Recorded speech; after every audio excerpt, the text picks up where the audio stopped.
Olá, continuando aquele papo sobre motivos para você migrar suas aplicações ou seu banco de dados Firebird para Postgre, vamos conversar hoje sobre selects básicos, digamos assim, embora no Firebird eles não sejam tão básicos assim, tá? Então, para o Postgre eles são absolutamente naturais, porque no Postgre nós temos uma série de tipos que o Firebird não dispõe. Então, o primeiro caso, estou falando hoje só de select, exclusivamente de select. O primeiro caso é a não necessidade de você ter um from no teu select. Então, quando no Firebird, obrigatoriamente você tinha que fazer um from, tinha que fazer um... Por mais que esse from não precisasse existir, quer dizer, eu quero o select de um valor, simples assim, eu preciso obrigatoriamente colocar um from RDB Database, tá?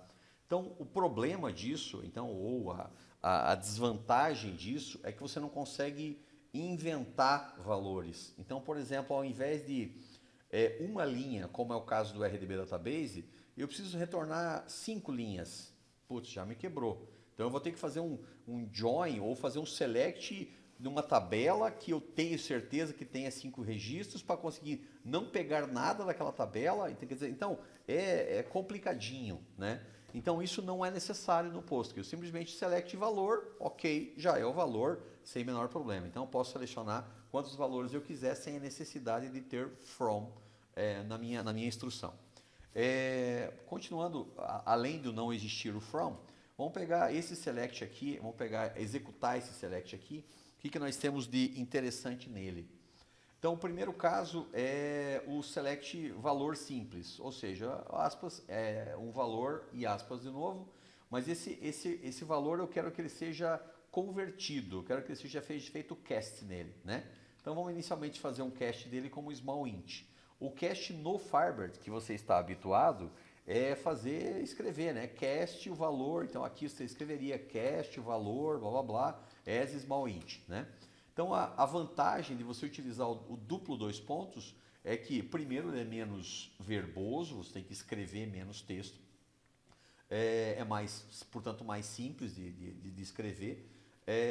E segundo, que ele é mais legível, né? Como o teu texto fica mais curto, então eu posso simplesmente escrever: eu quero esse valor convertido em small int, convertido em numeric, convertido em money, ok, na boa, ele já vai executar o processo. Bom, obviamente eu converti em money só para mostrar para você o porquê do reais, né?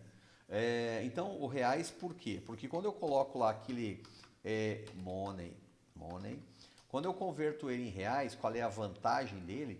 É que ele utiliza as configurações do meu servidor ou as configurações que eu atribuí nessa conexão para o servidor, tá? Então significa que se o meu servidor está, sei lá, dentro do Brasil, né? Eu vou lá e configuro, deixo esse servidor pronto, ajustado ao Brasil. Eu digo para ele que a nossa moeda é real, que nós estamos utilizando o fuso horário tal, que nós utilizamos data mês ano, dia mês ano na data. Ou seja, eu faço as configurações no banco de dados ou no servidor, eu não preciso nem configurar quando eu vou conectar no banco de dados. Mas caso, sei lá, o meu servidor está na Europa, o meu servidor está, não sei, onde nos Estados Unidos porque é mais barato, por exemplo. Então, se eu precisar fazer isso, não tem problema. Na hora da conexão, conectou, determina que o teu fuso horário é tal, que as tuas configurações de idioma e local são tais para que você consiga utilizar essa informação de converteu para money, ele automaticamente coloca em reais, qual que é o separador decimais, quantas decimais, já coloca isso automaticamente, tá? Muito bem. Colocando isso, então, essa questão de cast, vamos comentar isso aqui. Comentário, olha que coisa legal, que o Firebird também não dispõe, que daí o nosso editor já mostra, já em cinza, para dizer que não será executado. Quer dizer que essa parte do teu SQL já foi desconsiderada. Pode ver que o texto com dólar, quer dizer, o único SQL só está valendo daqui para frente. Quer dizer que esse SQL aqui foi desconsiderado. Qual é a importância disso? Bom, como eu estou testando, não é muito importante. Na verdade, eu poderia até apagar o texto, não tem problema nenhum. Mas por que isso é realmente muito legal? Porque, na verdade, assim, o que eu faço aí, dica de uso, né? O que eu faço? Eu pego e coloco esse barra asterisco, asterisco barra, antes do SQL. Então, quando eu coloco aqui barra asterisco e daí asterisco barra, então que vai ser um comentário que vai ser executado, portanto ele vai ser colocado no servidor sempre antes de executar o SQL. Então, o que que é? Ah, esse processo aqui, essa execução aqui, então digamos, eu estou fazendo aqui a emissão da nota, por exemplo, eu estou gravando aqui os dados da fatura, eu estou, sei lá, excluindo a pessoa e todos os seus lançamentos. Então, eu estou fazendo alguma coisa, correto? Então, esse select que eu esteja fazendo, ou essa execução que eu esteja fazendo, ela é realizada muitas vezes. Ela é realizada centenas, milhares de vezes no servidor todos os dias. Então, qual que é a vantagem disso? Eu pego e coloco aqui, por exemplo, contrato, que é minha, digamos assim, o meu processo dentro do meu sistema, e daí cria contrato. Cria contrato. O meu contrato, ponto cria contrato, eu identifiquei que dentro do meu sistema é o botão lá quando o cara clica para criar o contrato, por exemplo. Então, qual que é a vantagem de eu nomear ou identificar o SQL? É que mais tarde, em outro vídeo, você vai ver que eu posso facilmente encontrar todos esses SQLs sem precisar ficar lendo o SQL. Tá? Então, uma coisa que o SQL é chato, na verdade, é você ter que ficar lendo assim, putz, isso aqui, eu tenho centenas, milhares de SQLs no meu sistema. Então, como é que eu vou conseguir identificar esse SQL é de onde? Se eu tenho o select contrato ou o select também relacionado à tabela contratos, tem em muitos lugares. Então, como é que eu vou saber esse SQL veio de onde? Esse SQL é o que cria contrato, é o SQL que select contrato, que, sei lá, o que faz o que com o contrato, entendeu? Que tem um monte de possibilidades. Então, a vantagem eu identifico a query, de modo que mais tarde no meu log, que daí outro dia a gente vai verificar isso, no log vai estar exatamente isso, ou seja, vai estar a query inteira lá dentro do log. Portanto, se eu quiser saber, identificar, né, essa query, ela foi executada 1.500 vezes, o tempo médio da query é 700 milissegundos, o tempo máximo é 3 segundos. Opa, 3 segundos, então quer dizer que tem um cliente que está com problema. Aquele cliente tem o quê? Está faltando um índice nele, por que exatamente que ela está demorando muito mais do que os outros clientes, entendeu? Então isso realmente é bem legal, esse comentário dentro da query, tá? Obviamente aqui para os propósitos de teste, hoje não, mas ela vai ser bem útil no dia a dia com certeza, tá? O segundo caso, ou melhor, voltando aos casos, né, os itens que eu mostro na query, é a questão do $, tá? Então, quando você executa esse SQL, veja que está escrito dólar a dólar, texto com dólar e daí dólar a dólar. Então, o que significa? Quer dizer que o meu retorno, na verdade, foi um dólar a dólar, né? O meu retorno, desculpa, foi texto com dólar, né? Então, para que serve isso? Significa o seguinte, quando eu coloco assim, select 1, vírgula, select $, 2, $, vírgula, select $S, 3, $S, significa que isso é exatamente a mesma coisa. Os três retornam exatamente a mesma informação. Os três são do tipo string e os três retornam simplesmente uma string estática, né, fixa, correto? Eles são exatamente iguais. Mas qual que é a vantagem disso? A vantagem é que eu nomeio um terminador. Quando eu escolho um terminador diferente, a vantagem é que, imagine lá no teu código que você tem na tua aplicação, não interessa qual seja, você tem uma constante, que você tem dentro dessa constante uma série de SQLs, e daí tem lá uma constante lá que é SQL1, SQL2, SQL3, sei lá. E esse SQL ele é o quê? É o select, id, vírgula, nome, vírgula, sei lá o que, CEP, from pessoa, where, status, igual ativo. O end é tipo igual C. End, criação maior que 2019, 01, por exemplo. Qual que é o problema disso? É que esses objetos aqui, ó, esse cara aqui, ele precisa ser, eu preciso colocar entre aspas. Esse cara aqui, eu também preciso colocar entre aspas. E esse cara aqui, eu também preciso colocar entre aspas. Então, o problema disso, aqui eu só estou utilizando as funcionalidades do editor, o editor deixa que eu selecione diversos objetos, ou selecione o objeto e ele já coloca entre aspas. É só a facilidade do editor.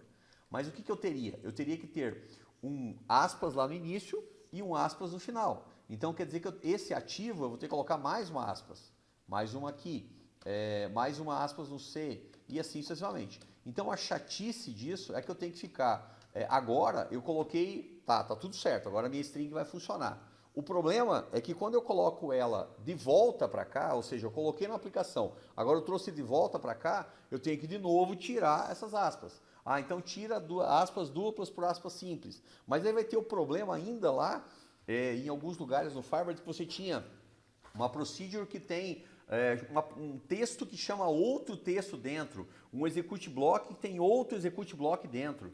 Então, para evitar esse tipo de problema, e eu simplesmente colocar tudo que for interno à minha string, eu simplesmente, ao invés de utilizar aspas duplas, quádruplas, não interessa quantas, eu coloco $, entendeu? Esse $, ele substitui, ou seja, a minha string, essa string aqui, que é a que interessa, ela é funcional, tanto aqui no post conectando direto, quanto pela tua aplicação, entendeu? Então, essa funcionalidade é realmente maravilhosa. E qual que é a vantagem adicional da questão de você não precisar se preocupar com aspas dentro? É que eu posso ter aspas dentro das aspas, ou outro $, dentro daquele $. Ou seja, esse $3, ele contém uma string, mas essa string pode conter outro $, não tem problema. Então, eu tenho que esse $, veja que ele não marca esse $, interno aqui. Ele não marca porque, na verdade, o terminador é esse externo aqui.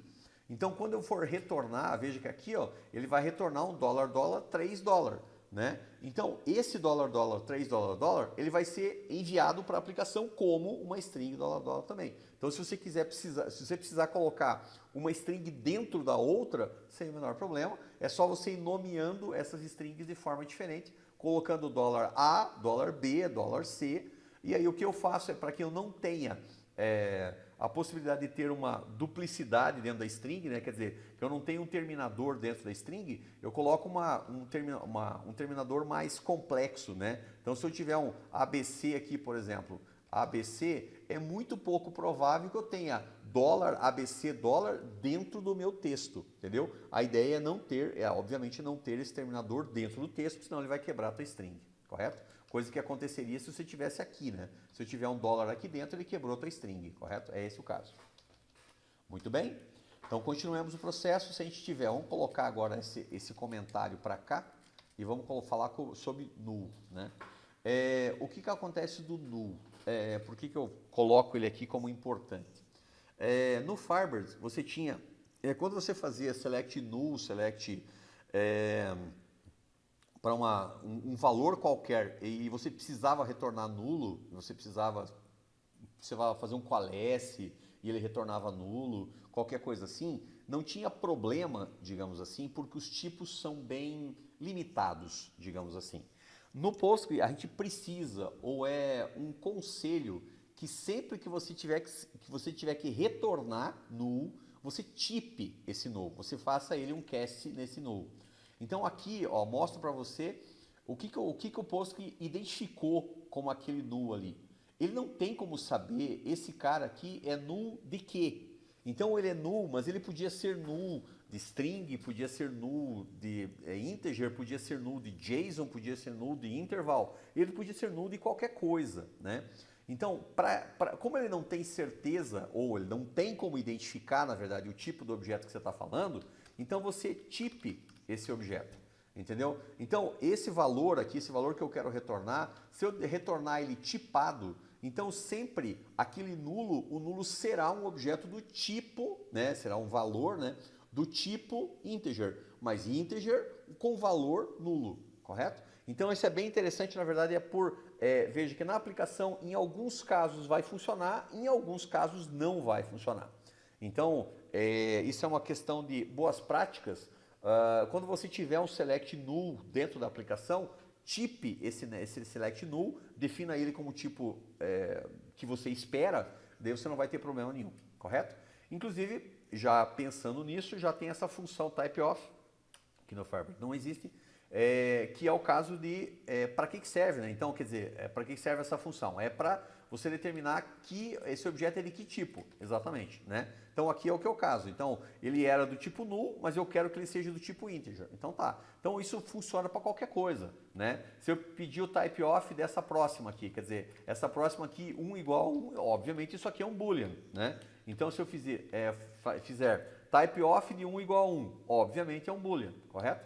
Então eu poderia utilizar esse type of de qualquer lugar, é bem interessante, tem muitas vezes quando você está depurando, né, o teu SQL, você consegue chegar a conclusões melhores por causa disso, tá? Muito bem, o Boolean, obviamente, é um Boolean verdadeiro, digamos assim, né? O Firebird tem a versão 2.5, que foi quando eu resolvi abandonar o Firebird, quando ele migrou para a versão 3, é que eu resolvi migrar. Eu pensei, não, o Firebird ele é pequeno demais para mim, eu preciso de uma ferramenta melhor, vamos migrar, vamos encontrar uma ferramenta melhor, encontrei o Postgre, que bom, né? Mas o que acontece? Na versão 2.5 não tinha o Boolean, agora na versão 3 já tem lá, mas isso então isso você não vai sentir diferença. Então é isso que tem que falar do Boolean, mas ao final isso já existe no Postgre desde sempre, ou sei lá, das versões, todas as versões suportadas, obviamente, tem campo Boolean, tá? Muito bem. Seguindo, o próximo caso é um current timestamp menos um current date. Current timestamp menos o current date, na verdade, é um cálculo sobre datas, né? Ou data hora. Então, quando você faz data hora menos data, o que ele retorna para você? Então, você está habituado, quando você faz lá select current dates. Cadê você? Current dates.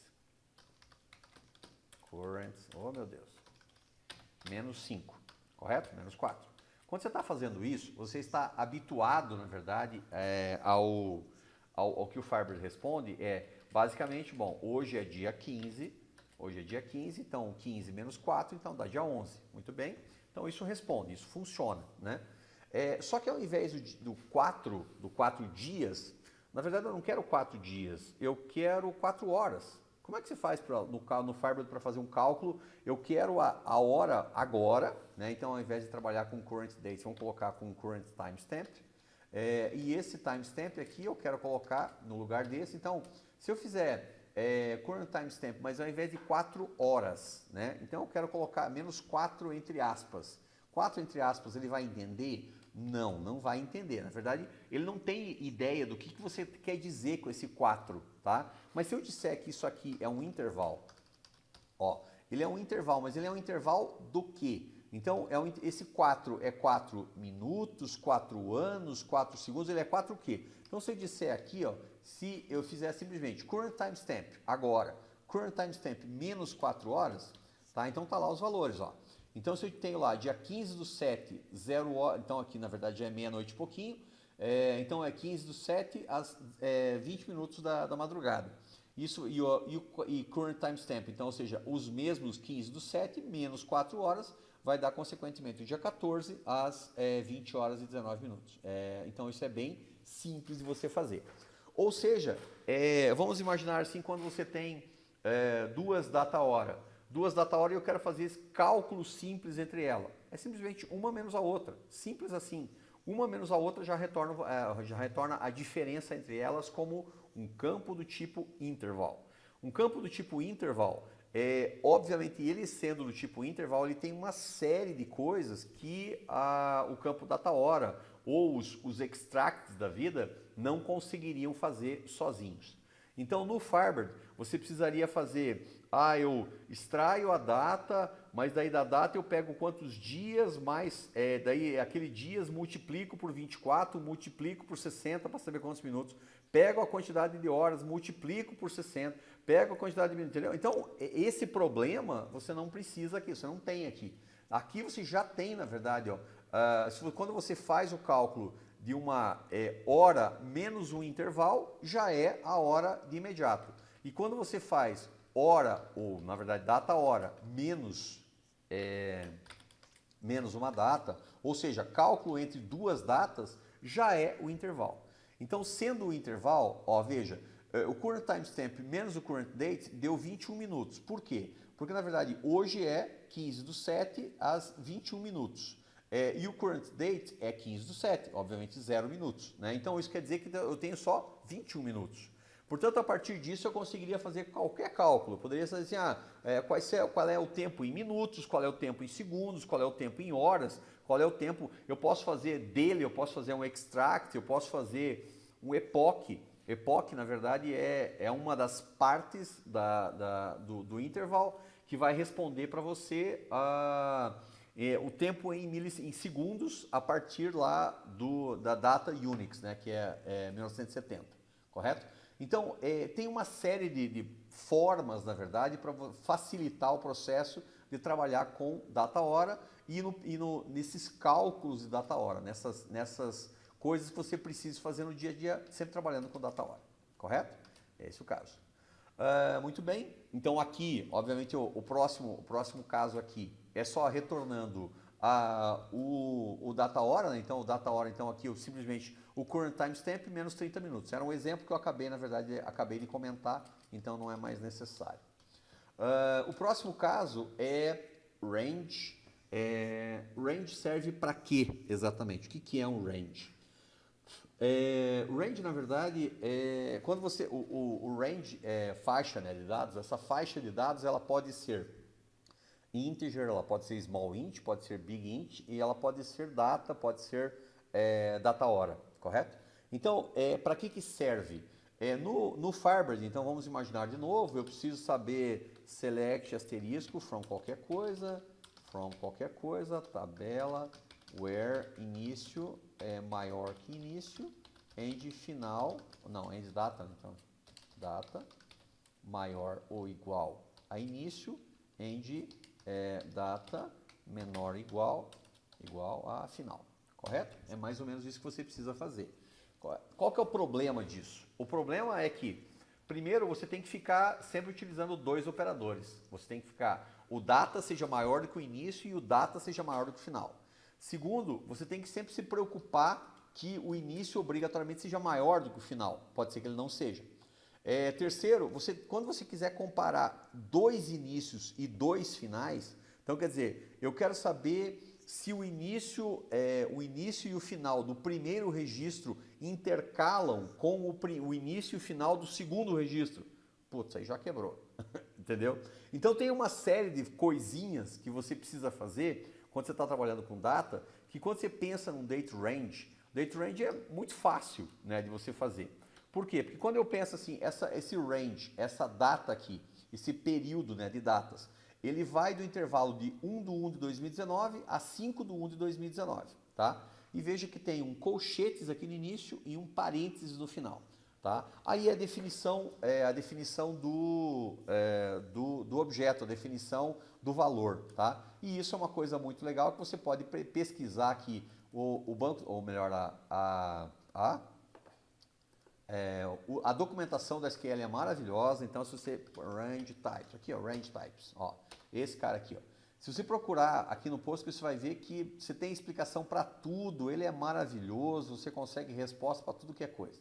Então aqui, ó, eu tenho os tipos básicos, né, os tipos de range. Então, de integer, de big int, de numeric, de timestamp com zone e de date range. Então esses são os possíveis, correto? Aí, voltamos lá. O que a gente tinha? Aqui tem o objeto significa, aliás, o date range, quando ele começa com colchetes, significa que é aquele valor lá, inclusive. E quando ele termina com parênteses, significa que ele é exclusive. Quer dizer que essa data, ela vai de 1º de janeiro até 4 de janeiro, e não dia 5 de janeiro, tá? Então quer dizer que se você fizer esse date range aqui, ó, esse date range, se você fizer assim, select date range, e o date range contém, se ele contém determinada data, então qual data que eu quero? Eu quero que seja a data 2019-0101, essa data aqui que eu quero que seja como date, correto? Se eu fizer essa pergunta para ele, ele vai responder que sim, a data do dia 1º de janeiro, ok, a data está dentro daquela faixa. Se eu perguntar do dia 2 também, se eu perguntar do dia 3, do dia 4, do dia 5, do dia 5, não. Dia 5 não está dentro daquele período. Então, o que quer dizer? Quer dizer que quando eu criei o meu range ele tem um início e fim. Então, quer dizer que ele tem o colchetes quer dizer que está inclusive e o parênteses quer dizer que está exclusive. Então, quer dizer que se eu colocar o colchete aqui e eu perguntar pro operador se ele contém, né, se ele contém aquela data, ele vai responder que sim. Então, esse está porque eu utilizei o colchetes ao invés do parênteses, tá? Então isso parece um pouquinho confuso no início, mas é uma ferramenta maravilhosa. Putz, só dá para fazer muita coisa com ele. É muito legal esse cara, tá? Seguimos o barco. Vamos pegar esse cara aqui e vamos colocar aqui do lado do date range. Então é esse cara aqui. Próximo caso é... O que é isso aqui? Isso aqui é um JSON. Olha só que gostosinho. Então, primeiro que ele é um JSON B. O que é esse JSON B? JSON B? Esse JSON B, ele é de binário, né? Então quer dizer que sendo um JSON binário, ele é um JSON, digamos assim, armazenado de forma diferente. Você está acostumado a ver JSON e XML, JSON e XML, os novos tempos obrigam a gente a trabalhar com objetos não relacionais, né? Então com NoSQL, correto? Quando a gente trabalha com NoSQL, que a gente trabalha com objetos JSON e XML, então a ideia é conseguir trafegar dados, seja enviando ou recebendo, de outros processos, de outras linguagens ou de outros bancos de dados, sem grandes problemas, tá? Então, eu preciso fazer o quê? Eu preciso fazer que não só eu consiga levar dados para outra aplicação, como receber dados de outra aplicação, como eu consiga, dentro do próprio banco de dados, consiga armazenar a informação. Então, assim, depois que você modela o teu banco de dados, você pensa ou repensa o teu banco de dados, baseando também em JSON, em Array, em XML, cara, dá para mudar muita coisa. Nossa, dá para criar, assim, mais um monte de coisa que antes você precisava de tabelas adicionais. Então, aquelas tabelas M para M, né, que são as tabelas many to many, que você tem a tabela de um lado, a tabela do outro lado, e você precisa juntar essas duas tabelas, que você precisa simplesmente de uma relação ali no meio. Para que você precisa disso? Não precisa. Um JSON, por exemplo, um Array, por exemplo, já resolveria sem o menor problema, tá? Então, são funcionalidades, claro, não é obrigatório isso, mas é uma possibilidade que te dá uma variedade de formas de trabalhar assim enorme, tá? Então é muito legal. Outra coisa que, além, obviamente, do retorno do valor ser correto, né, vamos imaginar, se eu tiver aqui, se esse JSON não for válido, né, por exemplo, eu tirei uma aspas ali dentro, uma aspas duplas aqui, então esse objeto não é válido. Se esse objeto não é válido, obviamente ele não vai funcionar, né? Então eu preciso ir lá e dizer que aqui tem uma aspas duplas, porque é um padrão, o objeto JSON ele só vai funcionar se ele tiver o valor, o nome e o valor, o nome e o valor e tal. Quer dizer, objetos concatenados, pode fazer o que você quiser dentro do JSON, vá ler como é que funciona a estrutura JSON, mas afinal é um JSON válido, é um JSON absolutamente válido, não tem problema nenhum. Então eu poderia ter quantos objetos quisesse, a estrutura JSON que eu quisesse aqui dentro, não tem problema nenhum, mas obrigatoriamente tem que ser um objeto JSON válido, tá? Sendo um objeto JSON válido, eu poderia fazer muita coisa com ele. Então imagina aqui, primeiro, por que eu preciso de JSON e XML? Porque muitos processos externos, ignorando a sua aplicação, a tua aplicação não precisa disso. Mesmo que ela não precise disso, outros objetos externos, então você tem nota fiscal eletrônica, por exemplo. Se você tem nota fiscal eletrônica que você precisa comunicar com a prefeitura, você precisa enviar para a prefeitura, você precisa receber da prefeitura, você recebeu, mas qual que é a nota que veio? O que você precisa fazer hoje? Você precisa fazer um trabalho imenso lá para fazer uma busca lá dentro, qual que é a tag do nome, do número da nota, ou seja lá o que for, para você conseguir responder aquela questão, entendeu? Então, o primeiro caso é que processos externos, então outras linguagens, outros programas trabalham nesse modelo. Então, você precisa se adequar. Então, já que você precisa disso, como é que eu extraio essa informação da maneira mais fácil, né? Então, por isso, trabalhar com JSON é a maneira mais simples, correto? XML também é do mesmo jeito. Tá? Então, veja, o JSON é um objeto, é um valor absolutamente válido. Eu podia ter quantos valores eu quisesse aqui dentro, podia ter a estrutura que eu bem entendesse, ele valeria, não tem problema nenhum. correto? O próximo caso é array, né? Então o array, veja que eu coloquei aqui 1, 2, 3 do tipo small int. Então, para mim identificar que isso aqui é um small int, eu preciso obrigatoriamente dizer que ele é um array. Como é que eu digo que é um array? Eu posso, na verdade, coloco entre aspas, e se coloco entre aspas, eu tenho que colocar umas chaves para dizer, e daí qual que é o tipo dele. Então, obviamente, se eu colocar isso aqui como text, ó, se eu colocar isso aqui como text, ele funciona? Funciona. Só que cada um desses itens, o retorno disso aqui, o retorno disso é um texto, né? E se eu coloco como small int, obviamente ele é um valor numérico, né? Então, mas veja, é um valor absolutamente normal. Eu consigo, a partir dele, extrair o valor que eu bem entender. Então vamos, por exemplo, pensar assim, eu quero saber o valor from esses caras aqui. Eu tenho esse cara aqui, nomeio ele como x. Isso aqui vai ser, o primeiro é o array e o segundo é o x, que é o XML. Então, só para você entender, ó, select a from. Então, se eu selecionei o a, na verdade o a é o primeiro parâmetro, que é o array, e o segundo parâmetro é o x, beleza? Então, se eu fizer isso aqui, eu tenho só o array, muito bem. Mas se eu fizer, mas o que eu quero? Eu quero só detalhar esse array, ó. Então, eu quero todos os valores do array, simples assim, né? Então, eu simplesmente posso quebrar esse array, ou todo esse array, né? E assim, se ele fosse texto ou se ele fosse small int, não faz a menor diferença. Small int. Oh meu Deus, int. Ok. Então está aqui, retorna do mesmo jeito, funciona. Veja que agora ele alinhou à direita, exatamente porque ele é um small int sem o menor problema, tá? Então funciona. Array putz, olha, tudo é maravilhoso, né? Sim, é verdade. Tudo é muito bom, né? Então, chegamos ao último ponto. O último ponto é o XML. Então, se eu tenho lá o XML, veja, é um XML válido, tá? Então, se eu escrever qualquer coisa aqui que quebre a expressão XML, se eu escrever isso aqui, por exemplo, né, ele vai dizer, pô, esse XML que você escreveu não é válido. Então, obviamente, quando você escreve um XML, você tem que saber os padrões dele, como é que funcionam, etc, etc. Mas, basicamente, é isso daí.